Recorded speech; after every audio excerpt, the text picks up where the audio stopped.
আলহামদুলিল্লাহিল্লাযী হাদানা লিনাহতাদি লাউলা আন হাদানাল্লাহ। সুপ্রিয় দর্শক শ্রোতা, পবিত্র কুরআনুল কারীমের ৯৪তম সূরা আলাম নাশরাহ লাক।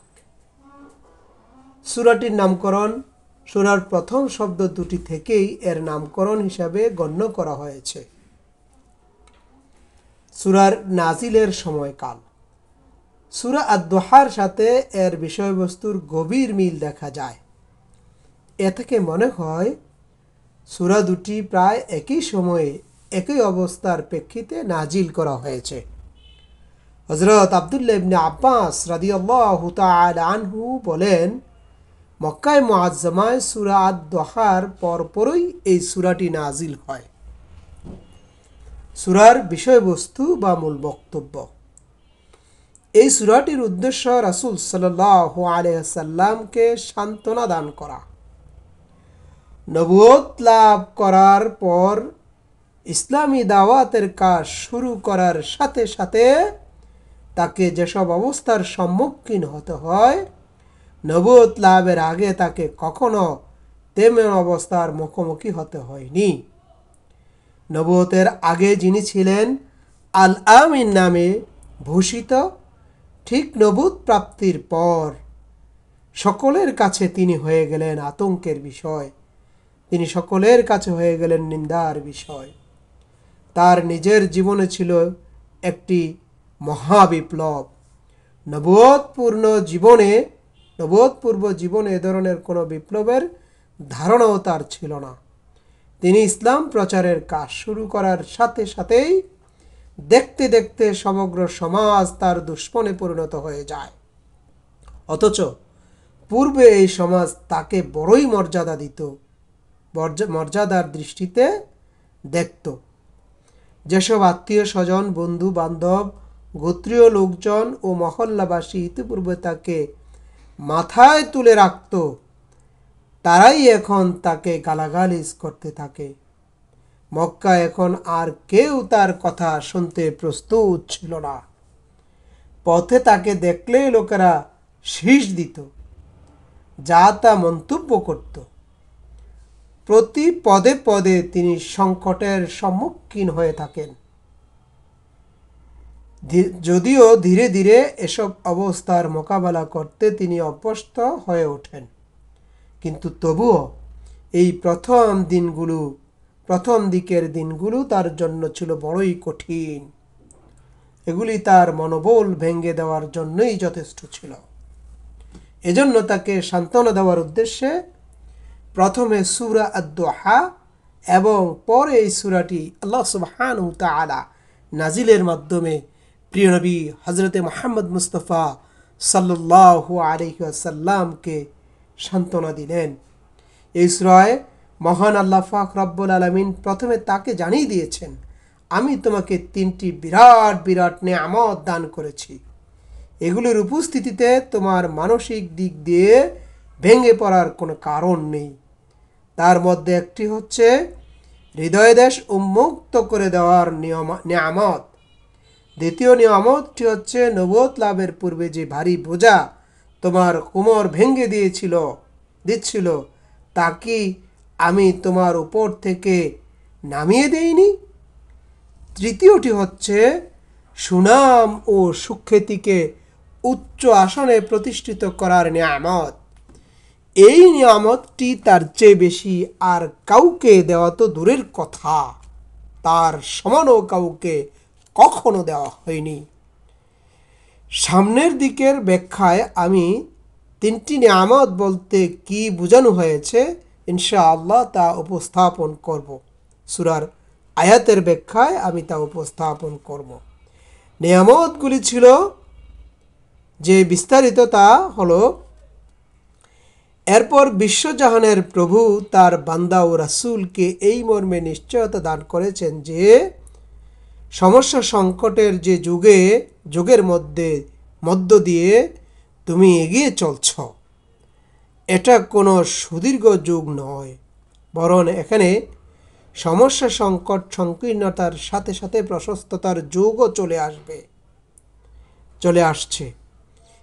এই এক কথায় সূরা আদ-দুহা এভাবে বলা হয়েছে, এই কথাই সূরা আদ-দুহায় বলা হয়েছে তোমার জন্য প্রত্যেকটি পরবর্তী যুগ পূর্ববর্তী যুগের চেয়ে ভালো হবে এবং শীঘ্রই তোমার রব তোমাকে এমন সব কিছু দেবেন যাতে তোমার মন খুশিতে ভরে যাবে।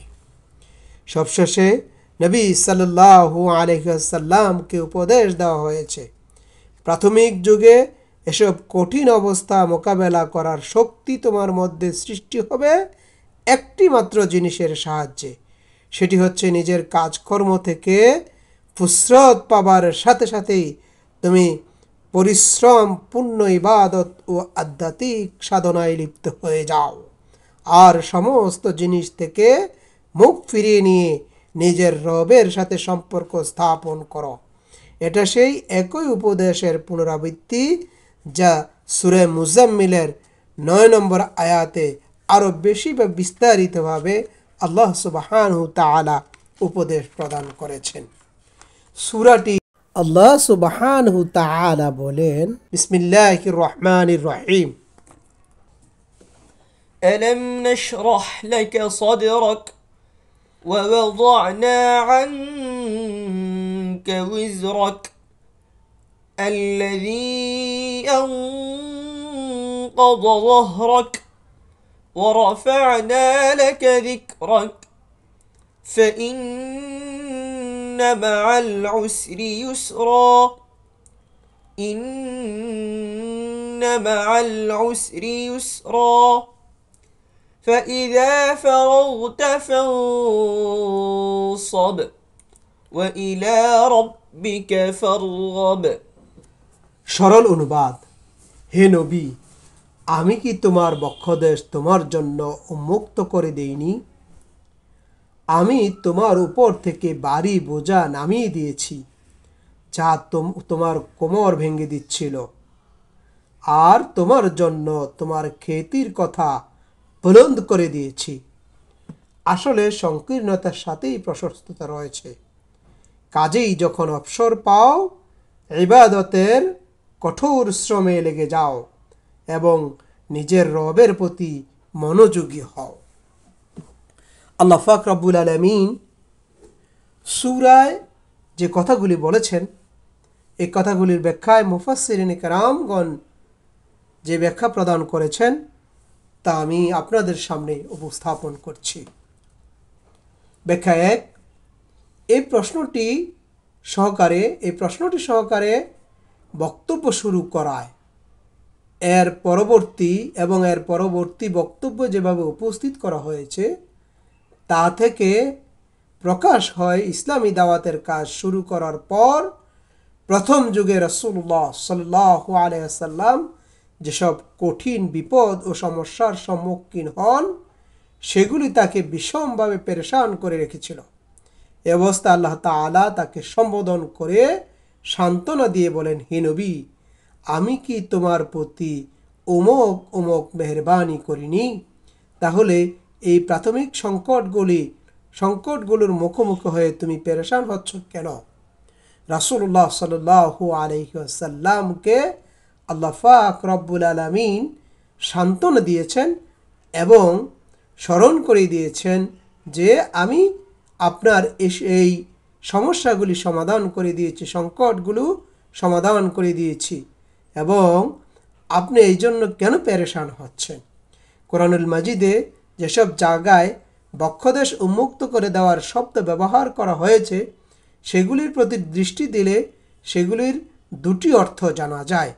1, সূরা আনআমের 125 নম্বর আয়াতে বলা হয়েছে, ফামান ইয়ারিদিল্লাহ আন ইহদিয়াহু ইয়াশরাহ সুদুরাহু লিল ইসলাম। কাজেই যে ব্যক্তিকে আল্লাহ তাআলা হেদায়েত দান করার সংকল্প করেন তার বক্ষদেশে ইসলামের জন্য উন্মুক্ত করে দেন। সূরা জুমারের 22 নম্বর আয়াতে বলেন, আফামান শারাহাল্লাহু সাদরাহু লিল ইসলাম ফাহুয়া আলা নূরিন মির রাব্বিহি। তাহলে কি যার বক্ষদেশ আল্লাহ তাআলা ইসলামের জন্য মুক্ত করে দিয়েছেন তারপর যে তার রবের পক্ষ থেকে একটি আলোর দিকে চলছে। অর্থাৎ এই দুটি আয়াতে আল্লাহ সুবহানাহু তাআলা বক্ষদেশ উন্মুক্ত করার অর্থ হচ্ছে এই সব রকমের মানসিক অশান্তি ও সংশয় মুক্ত হয়ে এক কথার উপর নিশ্চিত হয়ে যাওয়া যে ইসলামের পথই একমাত্র সত্য। ইসলাম মানুষকে যেই আকিদা, বিশ্বাস, সভ্যতা, সংস্কৃতি, নৈতিকতা ও মূলনীতি এবং যে হেদায়েত বা বিধিবিধান দান করেছে তা সম্পূর্ণ নির্ভুল এবং সম্পূর্ণ সঠিক। 2 সূরা আশ-শুআরার 12 থেকে 13 নম্বর আয়াতে বলা হয়েছে, আল্লাহ যখন হযরত মূসা আলাইহিস সালামকে নবুয়তের মহান দায়িত্ব নিযুক্ত করেন, ফেরাউন এবং তার বিশাল সাম্রাজ্যের সাথে সংঘর্ষের হুকুম দিলেন, তখন মূসা আলাইহিস সালাম আরজ করলেন, রব্বি ইন্নী আখাফু আন ইউকাযযিবুনি ওয়ায়াদিকু সাদরি। হে আমার রব, আমার ভয় হচ্ছে তারা আমাকে মিথ্যা বলবে এবং আমার বক্ষদেশ সংকীর্ণ হয়ে যাচ্ছে। সূরা তাহার 25 থেকে 26 নম্বর আয়াতে আল্লাহ পাক রব্বুল আলামিন বলেন, রব্বিশরাহ লি সাদরি ওয়াইয়াসসির লি আমরি। হে আমার রব, আমার বক্ষদেশ আমার জন্য খুলে দাও, আমার কাজ আমার জন্য সহজ করে দাও। এখানে সংকীর্ণ মানে হচ্ছে নবুয়তের মতো একটি মহান দায়িত্ব সম্পাদন করার এবং একটি অতি পরাক্রমশালী কুপরিশক্তির সাথে একাকী সংঘর্ষে মুখর হবার হিম্মত মানুষের হয় না। আর বক্ষদেশের প্রশস্ত মানে হচ্ছে হিম্মত বুলন্দ হওয়া, কোনো বৃহত্তম অভিযানে অগ্রসর হওয়া এবং কোনো কঠিনতর কাজ সম্পাদন করার জন্য সম্পূর্ণ করার ব্যাপারে ইতস্ত না করা এবং নবুয়তের মহান দায়িত্ব পালন করার হিম্মত সৃষ্টি হওয়া। একটু চিন্তা করলে এই বিষয়টি আমরা অনুভব করতে পারি। এই আয়াতে রাসূলুল্লাহ সাল্লাল্লাহু আলাইহি সাল্লামের বক্ষদেশ উন্মুক্ত করে দেবার যে দুটি অর্থ প্রযোজ্য হতে পারে, প্রথম অর্থটি গ্রহণ করলে এর মানে হচ্ছে নবুয়ত লাভের পূর্বে রাসূলুল্লাহ সাল্লাল্লাহু আলাইহি সাল্লাম আরবের মুশরিক, খ্রিস্টান, ইহুদি, অগ্নি পূজক, উপাসক সব ধর্মকে মিথ্যা মনে করতেন। আবার আরবের কোনো কোনো তাওহীদের দাবিদারদের মধ্যে যে হানিফি ধর্মের প্রচলন ছিল তার প্রতিও তিনি আস্থাশীল ছিলেন না, কারণ এটি ছিল একটি স্পষ্ট আকীদা। এখানে সঠিক পথের কোনো বিস্তারিত চেহারা দেখা যেত না। কিন্তু তিনি নিজে যেহেতু সঠিক পথ জানতেন না, তাই মারাত্মক ধরনের মানসিক সংশয়ে ভুগছিলেন। নবুয়ত দান করে আল্লাহ তাআলা তার এই সংশয় দূর করে দেন, তার সামনে সঠিক পথ উন্মুক্ত করে মেলে ধরেন এবং এর ফলে তিনি পূর্ণ মানসিক নিশ্চয়তা ও প্রশান্তি লাভ করেন।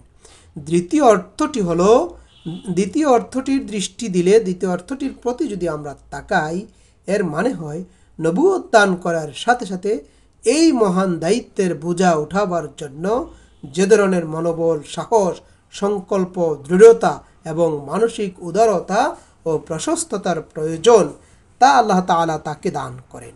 তিনি এমন বিপুল ও ব্যাপক জ্ঞানের অধিকারী হন যা তিনি ছাড়া দ্বিতীয় কোনো মানুষের মধ্যে স্থিতি লাভ করতে পারত না।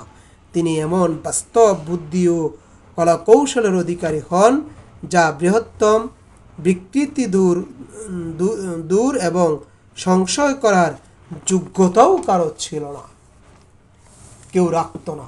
তিনি জাহিলিয়াতের মধ্যে আকুণ্ঠ ডুবে থাকা এবং নিরেট, মূর্খ ও অজ্ঞ সমাজের কোনো প্রকার সহায় সম্বল ব্যাহত, কোনো পৃষ্ঠপোষকতাহীন শক্তির সহায়তা ছাড়াই ইসলামের পতাকাবাহী হয়ে দাঁড়িয়ে যাবার বিরোধিতা ও শত্রুতার বড় বড় তুফান মোকাবেলায় ইতস্ত না করার এবং এই পথে যেসব কষ্ট বিপদ আপদ আসে সবরের সাথে তা বরদাস্ত করার যোগ্যতা অর্জন করেন।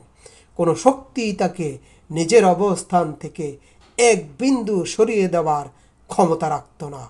এই ব্রক্ষাদেশ উন্মোচন এবং হৃদয়ের অঙ্গন প্রশস্ত করার অমূল্য সম্পদ যখন তাকে দান করা হয়েছে, তখন কাজের সূচনা লগ্নে যে সমস্ত সমস্যা, সংকল্প, বিপদ, কষ্ট দেখা দিয়েছিল তা তিনি মর্মাহত হচ্ছেন কেন? কোনো তাফসীরকারক বক্ষদেশ উন্মুক্ত করাকে বক্ষ বিদীর্ণ করা অর্থ গ্রহণ করেন। মূলত এই মুআজিজাটির প্রমাণ হাদিসে নির্ভর, হাদিস শরীফের উপরে নির্ভর। কোরআন থেকে এর প্রমাণ পেশ করার চেষ্টা করা ঠিক নয়। আরবি ভাষার দিক দিয়ে বক্ষাদেশ উন্মুক্ত করাকে শরহে সদর কোনোভাবেই বক্ষ বিদীর্ণ করার এবং শক্কে সদর অর্থে গ্রহণ করা যেতে পারে না। আল্লামা আলুসি রুহুল আল মাআনি গ্রন্থে বলেন, حمل الشرح في آيات على شق الصدر ضعيف عند المحققين।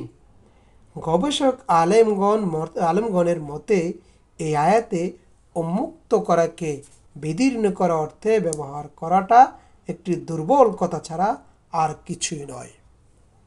ব্যাখ্যা 2।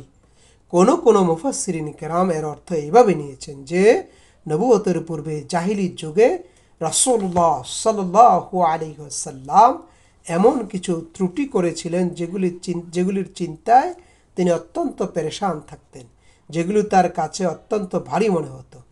এই আয়াতটি নাজিল করে আল্লাহ তাআলা তার এই ত্রুটি মাফ করে দিয়েছেন বলে তাকে নিশ্চয়তা দান করেন। কিন্তু আমার মতে এখানে এই অর্থ গ্রহণ করা একটি মারাত্মক পর্যায়ের ভুল। প্রথমত,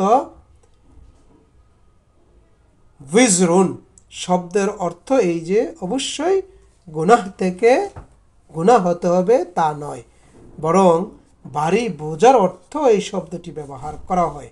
তাই অযথা একে খারাপ অর্থ গ্রহণ করার কোনো কারণ নেই। দ্বিতীয়, নবী সাল্লাল্লাহু আলাইহি ওয়াসাল্লামের নবুয়তের পূর্ব জীবন এত বেশি পাক পরিচ্ছন্ন ছিল, যার ফলে কোরআন মাজিদের বিরোধীরা সামনে তাকে একটি চ্যালেঞ্জ হিসেবে উপস্থাপন করা হয়েছিল। তাই কাফেরদেরকে সম্বোধন করে নবী সাল্লাল্লাহু আলাইহি সাল্লামের মুখ দিয়ে একথা বলানো হলো, ফাকাদ লাবিস্তু ফীকুম উমরান মিন কলবিহি। এই কোরআন পেশ করার আগে তোমাদের মধ্যে আমি জীবনের একটি বিরাট অংশ অতিবাহিত করেছি। সূরা ইউনূসের 14 নম্বর আয়াতে 16 নম্বর আয়াতে আল্লাহ সুবহানাহু ওয়া তাআলা এই কথা বলেন। আবার সবাইকে লুকিয়ে গোপনে একটি গুনাহ করবেন এমন ধরনের লোকও তিনি ছিলেন না। নাউযু বিল্লাহি মিন যালিক। রাসূলুল্লাহ সাল্লাল্লাহু আলাইহি সাল্লাম ছিলেন আল্লাহ সুবহানাহু ওয়া তাআলার প্রিয় ব্যক্তি, প্রিয় পাত্র। রাসূলুল্লাহ সাল্লাল্লাহু আলাইহি সাল্লামকে যেইভাবে ত্রুটিমুক্ত থাকা দরকার আল্লাহ সুবহানাহু ওয়া তাআলা তাকে ওইভাবেই রেখেছেন। এমনটি যদি হতো তাহলে আল্লাহ তাআলা সে সম্পর্কে অনভিহিত থাকতেন না, আল্লাহ সুবহানাহু ওয়া তাআলা অবগত থাকতেন। কারণ আল্লাহ সুবহানাহু ওয়া তাআলা সব কিছুই অবগত এবং নিজের চরিত্রের গোপন কলঙ্ক বহন করে ফিরেছেন এমন একটি ব্যক্তির মুখ দিয়ে সর্বসমক্ষে সূরা ইউনূসের পূর্ব উল্লেখিত আয়াতে যে কথা বলা হয়েছে তা বলাতেন না। কাজেই আসলে এই আয়াতের বিষয় বা শব্দের সঠিক অর্থ হবে ভারী কোনো বোঝা। আর এই ভারী বোঝা বলতে নিজের জাতির মূর্খতা এবং জাহিলি যুগের কর্মকাণ্ডকে দেখে তার অনুভূতিপ্রবণ মন যেভাবে দুঃখ, ব্যথা, কষ্ট, দুশ্চিন্তা ও মর্মবেদনায় ভারাক্রান্ত হয়ে উঠছিল তাই এখানে বোঝানো হয়েছে।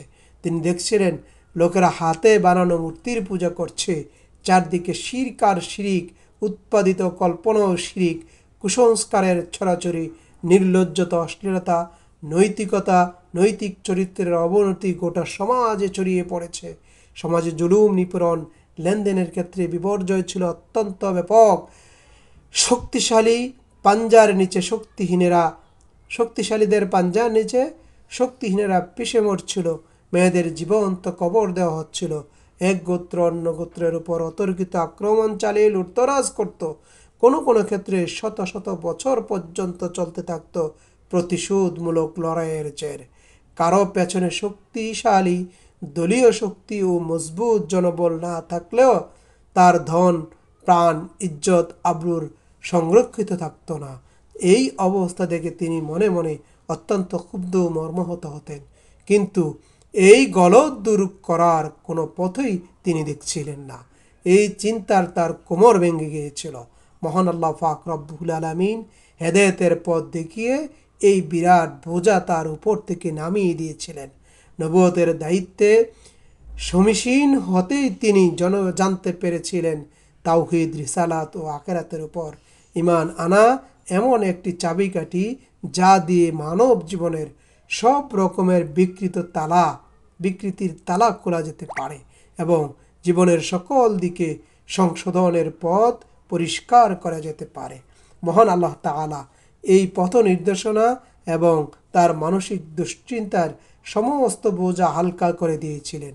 এরই মাধ্যমে তিনি কেবল আরবের নয়, বরং আরবের বাইরেও সমগ্র দুনিয়ার মানব সমাজ যেসব অন্যায় ও দুষ্কৃতি লিপ্ত ছিল সকলকে তা থেকে মুক্ত করতে পারবেন বলে পুরোপুরি নিশ্চিত হতে পেরেছিলেন। ব্যাখ্যা ৩। যে সময় একথা বলা হয়েছিল যে তখন কেউ কল্পনাও করতে পারত না যে মাত্র হাতে গোনা কয়েকজন লোক যে ব্যক্তির সঙ্গী হয়েছে এবং কেবলমাত্র মক্কা শহরের মধ্যেই যার সমস্ত কার্যকলাপ সীমাবদ্ধ, তার আওয়াজ আবার কেমন করে সারা দুনিয়ায় বুলন্দ হবে এবং কোন ধরনের খ্যাতি বা তিনি অর্জন করবেন। কিন্তু এই অবস্থায় আল্লাহ তাআলা তার রাসূলকে সুসংবাদ দিলেন এবং অদ্ভুত পদ্ধতিতে তা বাস্তবায়িত করে দিলেন। সর্বপ্রথম তার নাম বুলন্দ ও তার চর্চার ব্যাপক করার জন্য কাজ সম্পূর্ণ করে দিলেন তিনি তার শত্রুদের সাহায্যে। মক্কার কাফেররা তার ক্ষতি করার জন্য বিভিন্ন পদ্ধতি অবলম্বন করল। এই পদ্ধতির মধ্য দিয়ে একটি পদ্ধতি ছিল নিম্নরূপ। হজের সময় আরবের সমগ্র এলাকায় বিপুল সংখ্যক লোক মক্কা শহরে যাতায়াত হতো। এ সময় কাফের প্রতিনিধি দল হাজিদের প্রত্যেক তাঁবুতে যেত এবং তাদেরকে এই মর্মে সতর্ক করে দিত, এখানে মুহাম্মদ সাল্লাল্লাহু আলাইহি ওয়াসাল্লাম নামে একজন ভয়ঙ্কর লোকের আবির্ভাব হয়েছে। তিনি লোকদের উপর এমনভাবে জাদু করেন যার ফলে পিতা, পুত্র, ভাই, স্বামী, স্ত্রীর মধ্যে ছাড়াছাড়ি হয়ে যায়। কাজেই আপনারা তার সংস্পর্শ থেকে বাঁচিয়ে চলবেন। হজের মৌসুম ছাড়া অন্য দিনেও যারা কাবা শরীফ জিয়ারত করতে আসতো অথবা ব্যবসা উপলক্ষে যারা মক্কায় আসতো তারা নবী সাল্লাল্লাহু আলাইহি ওয়াসাল্লামের বিরুদ্ধে দুর্নাম রটাতো, কিন্তু এর ফলে আরবের বিভিন্ন প্রত্যন্ত এলাকায় তার নাম পৌঁছে গেল। মক্কার অপরিচিত গণ্ডির ভেতর থেকে বের করে এনে শত্রুরাই সারা আরব দেশে বিভিন্ন গোত্রের সাথে তাকে পরিচয় করিয়ে দিল। এরপর লোকদের মনে এই প্রশ্ন জাগা অত্যন্ত স্বাভাবিক যে এই লোকটি কে, কি বলতে চান, সে কেমন লোক, তার জাদুতে কারা প্রভাবিত হচ্ছে এবং তাদের উপর তার জাদুর কি প্রভাব পড়ছে। মক্কার কাফেরদের প্রচারণা যতই বেশি বেড়েছিল লোকদের মধ্যে ততই বেশি জানার আগ্রহ বাড়তে থাকে। তারপর অনুসন্ধানের মাধ্যমে লোকেরা তাকে জেনে নেয়, তার চরিত্র, কাজ কারবারের সাথে পরিচিত হয়েছে। লোকেরা কোরআন শুনেছে, তিনি যেসব বিষয় পেশ করেছেন সেগুলি জেনেছে। তখন তারা দেখল যে জিনিসকে জাদু বলা হচ্ছে যাতে তারা প্রবাহিত হচ্ছে তাদের জীবনধারা আরবের সাধারণ লোকদের জীবনধারা থেকে সম্পূর্ণ আলাদা হয়ে গেছে। তারা দুর্নাম সুনামে রূপান্তরিত হয়ে যেতে লাগলো।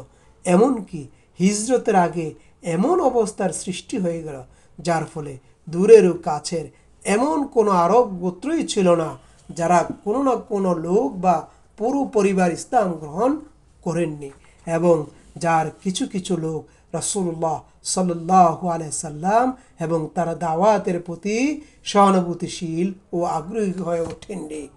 এটি ছিল তার খ্যাতির কথা বুলন্দ হবার প্রথম পর্যায়। এরপর হিজরতের পর থেকে দ্বিতীয় পর্যায় শুরু হয়ে গেল। এর মধ্য থেকে একদিকে মুনাফিক, ইয়াহুদি, সমগ্র আরবের মুশরিক প্রধানরা রাসূলুল্লাহ সাল্লাল্লাহু আলাইহি সাল্লামের দুর্নাম রটাতে তৎপর হয়ে উঠল এবং অন্যদিকে মদিনায়ে তাইয়্যিবায় ইসলামী রাষ্ট্রের আল্লাহর প্রতি আনুগত্য, আল্লাহর ভীতি, তাকওয়া, ইবাদত, বন্দেগী, চারিত্রিক পরিচ্ছন্নতা, সুষ্ঠু সামাজিকতা, ইনসাফ, ন্যায়নিষ্ঠা, মানবিক সাম্য, ধনীদের বদান্যতা, গরিবদেরকে সাহায্য সহযোগিতা দান, অঙ্গীকার ও শপথ রক্ষা এবং মানুষের সাথে ব্যবহার ও লেনদেনের ক্ষেত্রে সততার এমন এক বাস্তব নমুনা পেশ করেছিল যা মানুষের হৃদয় জয় করে চলছিল। শত্রুরা যুদ্ধের মাধ্যমে তার এই বর্ধিষ্ণু প্রভাব বিলীন করতেই চাইল, কিন্তু তার নেতৃত্বে ইমানদারদের শক্তিশালী জামায়াত তৈরি হয়েছিল। নিয়ম শৃঙ্খলা, বীরত্ব, সাহসিকতা, মৃত্যুকে ভয় না করা এবং যুদ্ধ অবস্থায় নৈতিক সীমারেখা কঠোরভাবে মেনে চলার মাধ্যমে এই জামাত নিজেদের শ্রেষ্ঠত্ব এমনভাবে প্রতিষ্ঠিত করেছিল যার ফলে সমগ্র আরব তার প্রভাবাধীন হয়ে গেল। 10 বৎসরের মধ্যেই তার খ্যাতি কথা বুলন্দ হয়ে গেল। অর্থাৎ যে দেশে তার বিরোধিতা তাকে বদনাম করার জন্য তাদের সর্বশক্তি নিয়োগ করেছিল, সমগ্র এলাকা এবং প্রত্যন্ত প্রদেশে সর্বত্র আশহাদু আন্না মুহাম্মাদুর রাসূলুল্লাহ এর ধ্বনি প্রতিধ্বনিত হতে লাগলো। তারপর এই তৃতীয় পর্যায়টি শুরু হলো খুলাফায়ে রাশেদের শাসন আমল থেকে। সেই সময় মোবারক নাম সারা দুনিয়া উচ্চারিত হতে লাগলো। এই সিলসিলাটি আজ পর্যন্ত বেড়েই চলছে ইনশাআল্লাহ। কিয়ামত পর্যন্ত এই সিলসিলা বেড়েই যেতে থাকবে। দুনিয়ায় এমন কোনো জায়গা নেই যেখানে মুসলমানদের জনপদ নেই এবং দিনের মধ্যে 5 বার আজানের মধ্যে বুলন্দ আওয়াজ মুহাম্মাদুর রাসূলুল্লাহ সাল্লাল্লাহু আলাইহি সাল্লাম যে রিসালাতের ঘোষণা দিয়েছিলেন তা প্রতিদিন দৈনন্দিন জীবনে 5 বার ঘোষিত হচ্ছে। নামাজের সময় নামাজে রাসূল সাল্লাল্লাহু আলাইহি সাল্লামের উপর দরুদ পড়া হচ্ছে না, জুমার খুতবা তার পবিত্র নাম পাঠ করা হচ্ছে না এবং বছরে 12 মাসের মধ্যে কোনো সময় এমন নেই যখন সারা দুনিয়ায় তার নাম কোনো না কোনো জায়গায় মোবারক নাম উচ্চারিত হচ্ছে না। নবুয়তের প্রাথমিক যুগে যখন আল্লাহ সুবহানাহু ওয়া তাআলা বলেছিলেন ওয়া রাফা'না লাকা যিকরাক, আর তোমার নাম এবং খ্যাতির কথা আমি বুলন্দ করে দিয়েছি, অর্থাৎ অত্যন্ত ব্যাপক সম্প্রচার করেছি, তখন কেউ একথা অনুমানই করতে পারত না যে এমন সাড়ম্বরে ব্যাপকভাবে এই নাম বুলন্দ করার কাজটি সম্পূর্ণ হবে। এটি কোরআনের সভ্যতার একটি সুস্পষ্ট প্রমাণ। হযরত আবু সাঈদ খুদরি রাদিয়াল্লাহু তাআলা আনহু একটি হাদিস বর্ণনা করেছেন। রাসূলুল্লাহ সাল্লাল্লাহু আলাইহি ওয়াসাল্লাম বলেছেন, জিবরাইল আমার কাছে আসেন, আমাকে বলেন আমার রব এবং আপনার রব জিজ্ঞাসা করেছেন আমি কিভাবে তোমার নাম বুলন্দ করেছি। রফা যিকরাক করেছি। আমি আরজ করলাম আল্লাহই ভালো জানেন। তিনি বলেন আল্লাহর উক্তিটি হচ্ছে, যখন আমার নাম বলা হয় তখন সেই সাথে তোমার নামও বলা হবে। ইবনে জারির, ইবনে আবি হাতেম, মুসনাদে আহমদ, আবু লাইলা, ইবনুল মুনজির, ইবনুল হিব্বান, ইবনুল মারতুইয়া ও আবু নুআইম এটি বর্ণনা করেন। পরবর্তীকালে সমগ্র ইতিহাস সাক্ষ্য দিচ্ছে এটি অক্ষরে অক্ষরে প্রতিপালিত হয়েছে। ব্যাখ্যা 4। এই কথাটি দুবার বলা হয়েছে। রাসূলুল্লাহ সাল্লাল্লাহু আলাইহি সাল্লামকে পুরোপুরি সান্ত্বনা দেওয়ার উদ্দেশ্যেই। সে সময় তিনি যে কঠিন অবস্থা ও পর্যায় অতিক্রম করছিলেন তা বেশিক্ষণ স্থায়ী থাকবে না, বরং এরপর শীঘ্রই ভালো অবস্থা শুরু হবে। একথা তাকে বুঝিয়ে দেওয়ার উদ্দেশ্য ছিল এই। আপাতত দৃষ্টিতে সংকীর্ণতার সাথে প্রশস্ততাও রয়েছে, এবং দারিদ্রতার সাথে সচ্ছলতা রয়েছে। এই দুটি পরস্পর বিরোধী জিনিস একই সময় একসাথে জমা হতে পারে না। কিন্তু তবুও সংকীর্ণতার পর প্রশস্ততা না বলে সংকীর্ণতার সাথে প্রশস্ততা, এই অর্থ বলা হয়েছে যে প্রশস্ততার যুগ এত বেশি নিকটে যেন মনে হয় সে তার সাথেই চলছে। ব্যাখ্যা 5। অবসর পাওয়ার অর্থ হচ্ছে নিজের কাজকর্ম থেকে অবসর হওয়া। তাই ইসলামের দাওয়াত ও ইসলামের প্রচার কাজ হতে পারে, বা ইসলাম গ্রহণকারীদেরকে শিক্ষা তারবিয়ত দানের কাজও হতে পারে পরে, অথবা নিজের ঘরে বা বাইরে বৈষয়িক কাজও হতে পারে। এই নির্দেশনার উদ্দেশ্য হচ্ছে যখন আর কোনো কাজ থাকবে না তখন নিজের অবসরের সময়টুকু ইবাদতের পরিশ্রম এবং সাধনায় ব্যয় করো। সব দিক থেকে দৃষ্টি ও মনোযোগ ফিরিয়ে এনে একমাত্র নিজের রবের প্রতি মনোযোগী হয়ে যাও। আল্লাহ সুবহানাহু ওয়া তাআলা আমাদের প্রত্যেককে আমাদের রবের দিকে যেন মনোযোগী হতে পারি, আমরা যেন ইবাদতের মাধ্যমে আল্লাহ সুবহানাহু ওয়া তাআলাকে পেতে পারি, সেই প্রত্যাশা করে, সেই দোয়া কামনা করে শেষ করছি। ওয়ামা আলাইনা ইল্লাল বালাগ, আলাইহি তাওয়াক্কালতু ওয়া ইলাইহি উনীব।